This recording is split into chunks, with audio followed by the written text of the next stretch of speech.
Hi guys. So I hope all of you are well. I was trying to think of what I would talk about today, and I realized that I didn't really have a clear sense of what I wanted to talk about. So I thought maybe I would talk to you about the misadventures of the writer's life.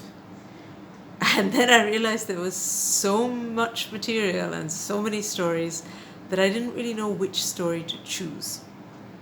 So recently,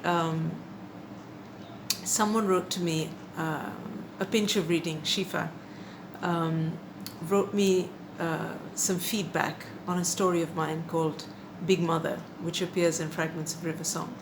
It's about a girl's relationship with her father's other wife. Her father has two wives, and she, for various reasons, she has to call the first wife Boroma, hence the title Big Mother.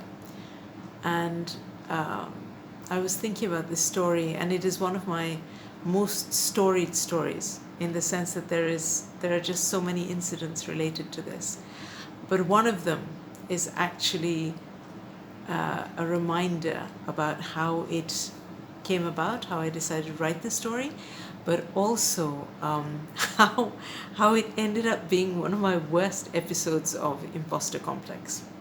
So anyway, my friend Sharburi Ahmed had decided that she was going to do a play which was going to be a series of stories on a certain theme. So the story, I was asked to submit a short story, and the theme was the visa queue outside the American embassy. A character who finds himself or herself in the visa queue outside the American embassy and what brings them there. And that is actually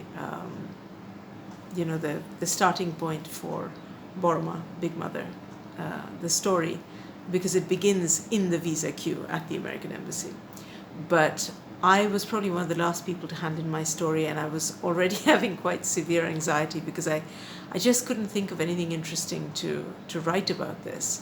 And then suddenly I had an idea about this girl with two mothers, and I wrote the story. But basically, I wrote the story over a 9-month period in 3 lots. It was quite a mad year. So basically, I wrote the first part of it, and then I wrote the middle part of it at some point, and then when the deadline was like really could not be avoided any longer, I wrote the final part. And when I finished the story that night, I think it was like about 1 a.m. or something like this, and I looked at it and I thought, well, it's done. And I thought, under the circumstances, it's not even that bad. I don't like my own work. It's very hard for me to judge it properly. But I thought, it's not bad for a story that's been written over 9 months and is well beyond its initial deadlines. So very happily, I revised the file, and then I sent it to 3 of my beta readers.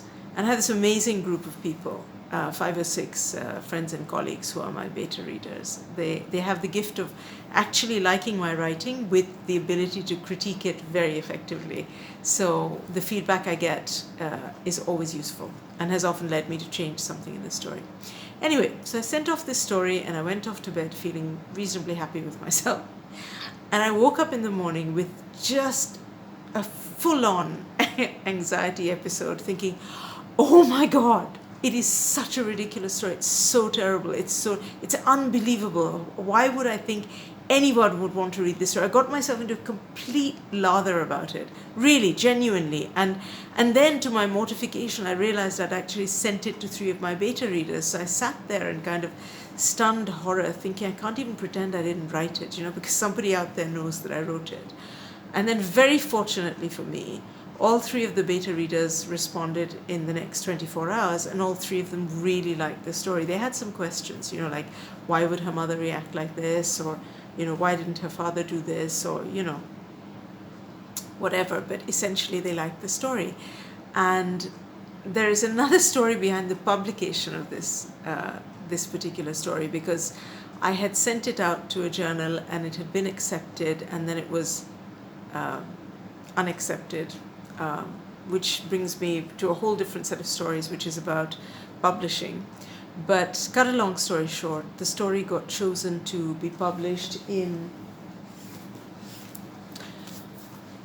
the Best Asian Short Stories 2017, published out of Singapore. So I was very, very happy about that, as I'm sure you'll understand. But it always makes me laugh to think about that morning waking up in this state of just severe panic. And, for a story that in its essence has ended up in the Best Asian Short Stories 2017. And I've had many people who have liked it, some people who haven't. You can't please all the people all the time. But many people have liked it. And I came so close to, I think the good thing is I had actually sent it to the beta readers. Otherwise, I think I might have just chucked it in the waste bin and pretended I had never written it. So all of this to say, it's rarely as bad as you think it is. Whatever the it is, the exam results, the argument you've had with someone, the story that you wrote, which you think is absolutely ridiculous, it's rarely as bad as you think it is. So, before you assume the worst, take a chance and get some objective opinions on that argument, those exam preparations, and that story. Okay, guys, good night, and I hope all of you are doing really well.